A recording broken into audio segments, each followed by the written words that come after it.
Hoje em dia tem muitos cristãos ou crentes que começaram a falar que Jesus não considera uma instituição feita pelo homem como a sua igreja. Jesus não considera a sua igreja aquilo que é feito de cimento e terra, feito pelo homem, mas sim o coração de cada cristão. E com esse pensamento, as pessoas começaram a dizer que elas não precisam mais ir na igreja. Eu posso ser um cristão e a minha igreja pode ser o meu próprio quarto. Lá no meu quarto, eu oro, eu e meu Deus. Lá no meu quarto, eu estudo a Bíblia, eu e meu Deus. E lá no meu quarto, ele fala comigo. Lá no meu quarto, eu assisto pregações, onde eu baixo do YouTube ou algum outro meio. E é assim que tem alguns crentes vivendo hoje em dia. Geralmente, essa forma de viver, ela vem de uma frustração com a igreja e a instituição.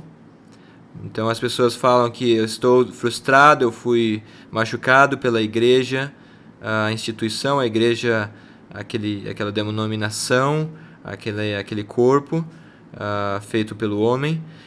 Mas eu não quero me separar do corpo de Cristo, aquele corpo espiritual.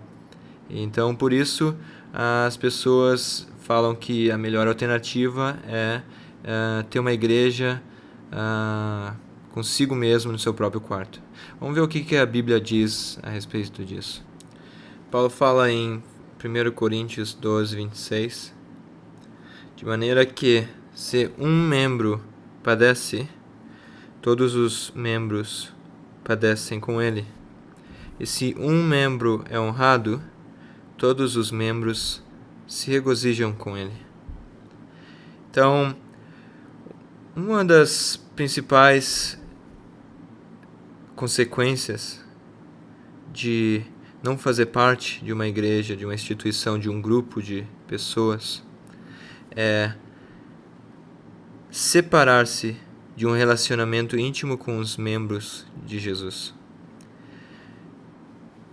Os membros do corpo de Cristo, eles têm uma intimidade orgânica, uma intimidade aonde é tão grande, é tão conectado, é tão bem estabelecido, é tão próximo, que se um membro da igreja padece, passa por dificuldades, problemas, morre, alguma coisa acontece, todos os outros membros daquele mesmo corpo padecem com ele. Se um membro passa por dificuldade, sofre, todos os outros membros sofrem com ele. Agora, se um desses membros é honrado, é abençoado, passa por um momento de alegria, todos os outros membros, eles se regozijam com ele, eles se alegram com ele. Por quê? Porque essa conexão ela é tão bem feita, ela é tão conectada, ela é tão próxima, de que se um dos meus irmãos em Cristo se alegra, eu também me alegro, porque eu sou parte dele, eu sou membro dele e com ele. Agora, se eu tenho minha igreja no meu quarto, eu me separo desse relacionamento íntimo dos membros do corpo de Cristo. Porque se a minha igreja é no meu quarto, se a minha igreja ela não é uma instituição, não é um grupo de pessoas, como que eu vou saber o que os membros da igreja estão passando? Porque eu estou separado deles. A minha adoração é separada, a minha tempo de oração é totalmente separado, a pregação que eu estou escutando ou assistindo é separado, é diferente.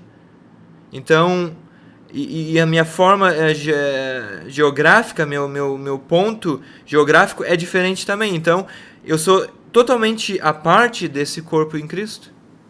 E daí o que acontece é que esse relacionamento íntimo, eu posso ter algum tipo de grau de relacionamento com algumas pessoas em Cristo, mas esse relacionamento que Paulo está falando, que é onde um padece, todos padecem, um se alegra, todos se alegram, é perdido.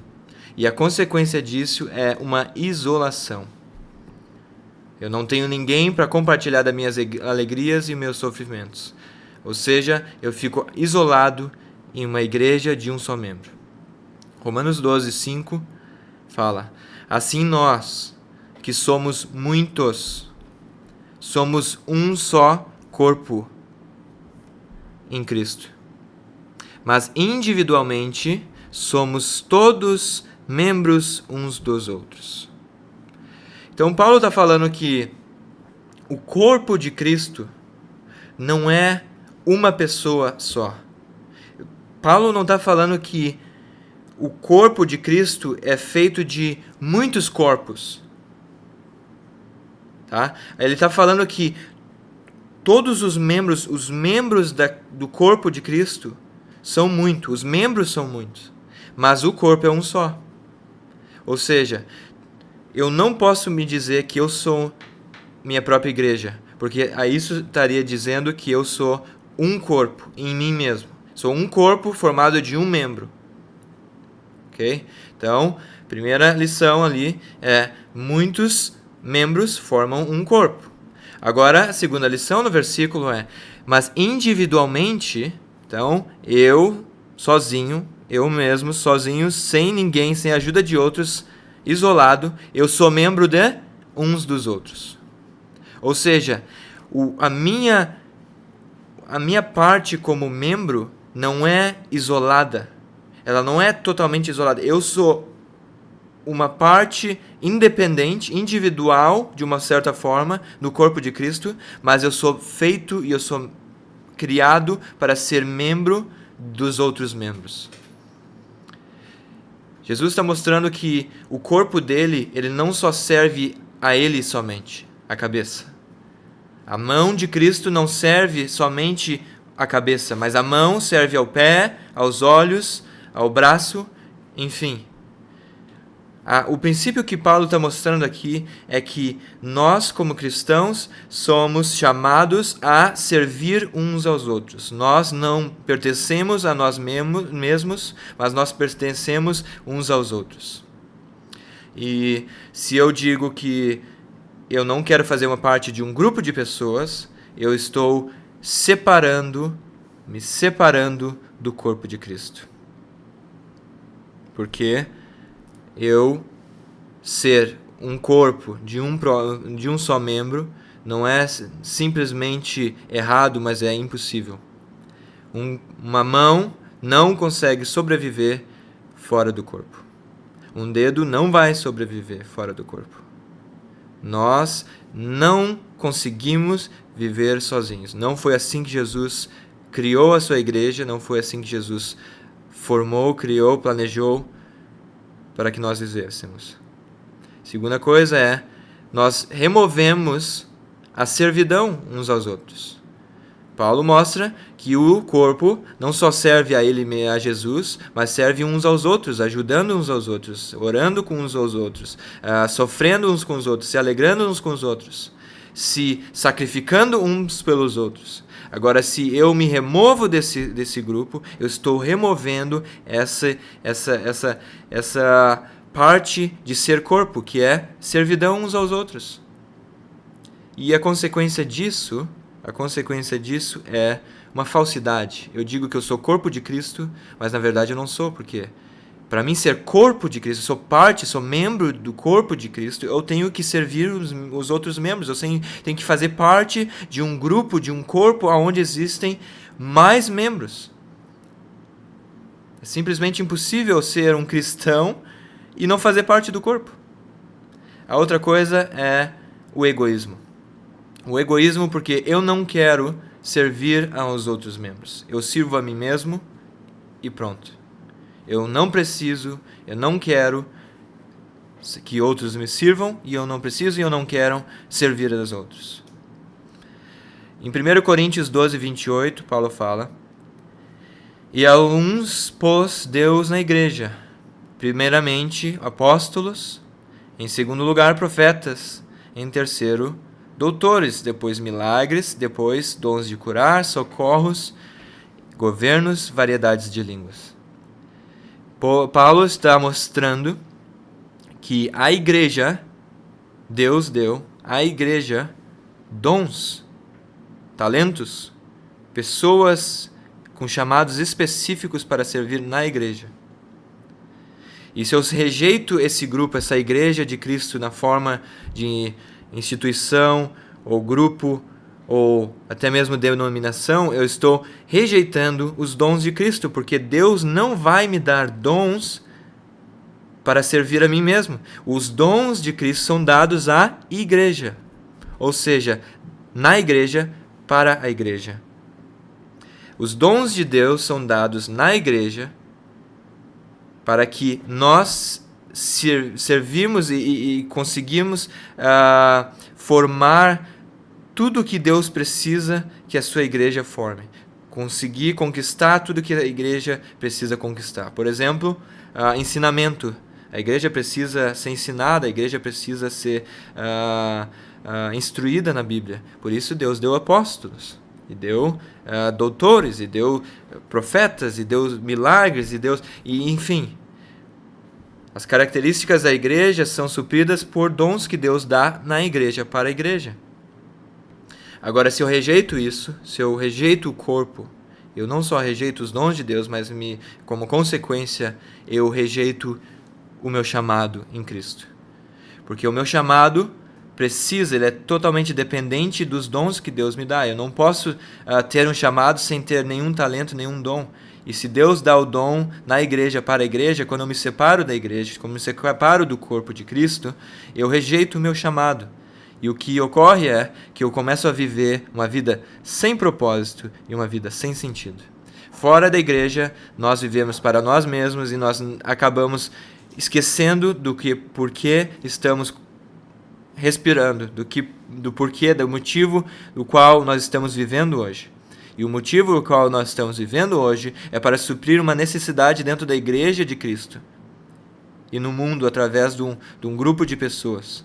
Mas se eu rejeito, se eu me separo, eu acabo vivendo sem propósito e sem sentido. Eu começo a não saber mais o que fazer, porque aquele ambiente de dons e aquele ambiente de ser chamado, eu rejeitei. Em Mateus 18, 15 ao 17, Jesus fala: ora, se teu irmão pecar contra ti, vai e repreende-o entre ti e ele só. Se te ouvir, ganhaste a teu irmão. Mas se não te ouvir, leva ainda contigo 1 ou 2, para que pela boca de 2 ou 3 testemunhas toda a palavra seja confirmada.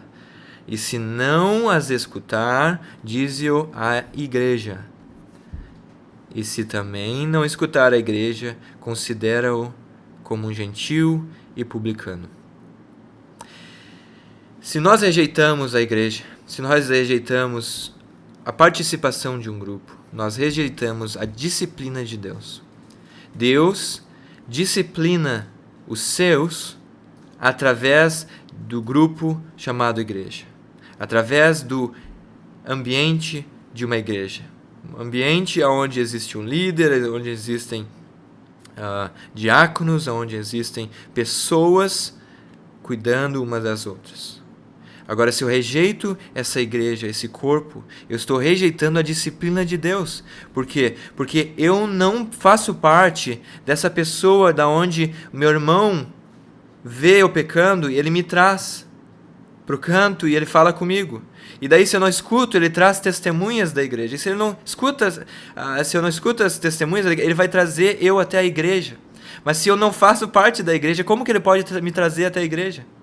Como que ele pode me mostrar, trazer a igreja e mostrar a gente, a igreja, este irmão está em pecado e ele se recusa a admitir ou se recusa a se arrepender? Então, a igreja, como uma terceira forma de ajudar essa pessoa, ela começa a tratar a pessoa não mais como um irmão, um membro do corpo de Cristo, mas considera ele como um gentil e publicano, para que talvez assim ele seja alcançado pelo Evangelho. Porque essa pessoa provou que ela não faz parte do corpo. Mas se eu não faço parte do corpo, como que alguém pode me trazer em frente a uma igreja, me trazer num grupo de pessoas onde eles vão dizer para mim que eu preciso melhorar aqui, eu preciso melhorar lá, eu preciso ser disciplinado? Não existe esse tipo de prestação de contas, porque a minha igreja é só eu. Então eu presto conta para mim mesmo e eu disciplino a mim mesmo. E a consequência disso é triste. A consequência disso é que eu rejeito a minha filiação a Deus. Sabe por que eu rejeito a minha filiação a Deus se eu faço isso? Porque em Hebreus 12:6 a Bíblia fala: porque o Senhor corrige o que ama, e o Senhor açoita a qualquer que recebe por filho. Então, se eu não sou corrigido, se eu não sou açoitado, se eu não sou disciplinado, isso significa que eu não sou filho de Deus. E se eu rejeito a disciplina de Deus no seu corpo, eu acabo rejeitando a minha filiação com Deus. Porque se eu tenho uma igreja de um só membro, se a minha igreja é no meu quarto, eu não sou disciplinado. Se eu não sou disciplinado, eu sou como um gentil e um publicano. Eu não sou açoitado e eu não sou corrigido pelo meu Deus. Hebreus 13:17 diz: obedecei a vossos pastores e sujeitai-vos a eles, porque velam por vossa alma, como aqueles que hão de dar conta delas. Se você não concordou com nenhum dos outros pontos, você simplesmente precisa concordar com esse. Como que eu posso obedecer a meu pastor e me sujeitar aos meus líderes se eu não faço parte de uma denominação, se eu não faço parte de um grupo de pessoas que formam uma igreja, uma instituição? Como eu posso obedecer a alguém que nem me vê? Alguém ao qual eu não vim até ele e falei: eu me sujeito ao teu ensinamento, eu obedeço, eu tomo um voto como eu vou obedecer os teus ensinamentos, a tua disciplina. Não tem como. Porque no meu quarto não tem nenhum pastor cuidando da minha alma. Não tem nenhum pastor cuidando para que eu não caia. Não tem nenhum pastor que vai me sujeitar a nenhuma doutrina, nenhuma disciplina.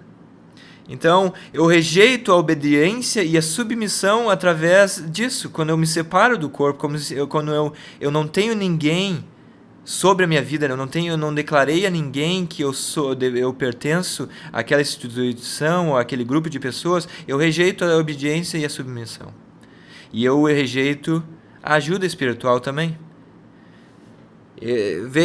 Por que precisamos obedecer? Por que precisamos obedecer nossos pastores e por que nós precisamos nos sujeitar a eles? Porque eles velam, eles oram, eles cuidam da nossa alma. É por isso. Agora, se eu rejeito isso, se eu não quero nenhum pastor botando bedelho na minha vida, eu simplesmente estou dizendo que eu não quero que eles cuidem da minha alma. E a consequência disso é um espírito de rebeldia e um espírito de desobediência. Um espírito de rebeldia porque eu não preciso e eu não quero ninguém me sujeitando a nada. Eu não quero obedecer a ninguém. Eu não preciso obedecer a ninguém. Eu obedeço a Cristo diretamente, eu não preciso de nenhum pastor, não preciso de nenhum líder. E a outra coisa consequência é a autossuficiência. Eu digo que eu não preciso de uma ajuda espiritual, eu não preciso de ninguém orando pela minha alma, eu não preciso de nenhum pastor cuidando da minha alma, porque eu sou autossuficiente. Eu consigo, com minhas próprias forças, sozinho, alcançar aquilo ao qual Deus me deu. Eu não preciso de ninguém cuidando de mim. Então, para concluir, esse tipo de pensamento não é bíblico. Não existe nenhum lugar no Novo Testamento, não existe um cristão no Novo Testamento ao qual viveu esse tipo de vida. Isso é novo. Isso não existe. Segunda coisa, isso é contraditório. A união de Cristo, por princípio, a união de Cristo já inclui a união do corpo. Se eu me separo do corpo, eu me separo de Cristo. Ponto final. É contraditório. Então, eu te Eu te peço hoje, eu te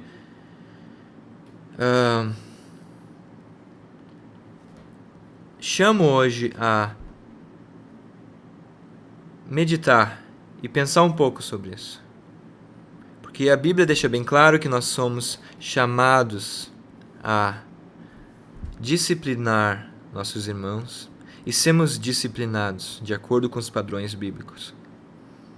Eu não posso disciplinar e ser disciplinado ninguém de uma forma efetiva, de uma forma correta, a não ser no ambiente de uma igreja. Nós somos chamados a publicamente declararmos uma disposição de sermos pastoreados e liderados. Jesus nos chama como cristão a nos submetermos e publicamente declarar que nós pertencemos a um corpo onde existem apóstolos, existem líderes, existem diáconos, existem professores, existem operadores de milagres, e eu sou chamado a publicamente declarar que essas pessoas, elas têm liderança sobre a minha vida. Nós somos chamados a fazer parte de um corpo onde haja ministração através de dons. Nenhum dom vai ser ministrado a mim, ou eu vou ministrar a qualquer outro com meus dons, a não ser em um ambiente de igreja. E somos chamados a mostrar que nós temos uma firme ligação com Jesus. E como nós vamos mostrar isso? Através da nossa firme ligação à igreja local. No meu ambiente de igreja, nos membros de Cristo, como eu me relaciono e como eu sofro e me alegro com eles, a minha intimidade no corpo de Cristo mostra a minha intimidade em Cristo, propriamente dito. Se eu não tenho uma intimidade boa com o corpo de Cristo, eu não tenho uma intimidade com Cristo. Se eu sou separado do corpo de Cristo, eu sou separado de irmãos e irmãs, se eu sou separado desse ambiente onde um sofre, todos sofrem, um se alegra, todos se alegram, eu sou separado de Cristo. Aí a igreja, para terminar, a igreja, ela é um presente de Deus. É um presente de Deus pago através do sangue de Cristo. Jesus pagou um alto preço com o seu próprio sangue para que nós tivéssemos essa instituição, essa igreja, esse corpo.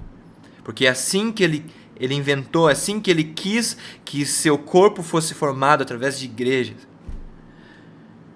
Então, a igreja é onde Deus sustenta as nossas vidas. A igreja é onde Deus fortalece a nossa fé e a igreja é onde nosso amadurecimento é construído. Não se remova dessa bênção. Você tem essa escolha. Não, eu te peço, não remova-se dessa bênção. Essa bênção a qual Jesus morreu, pagando com o próprio sangue. Deus abençoe.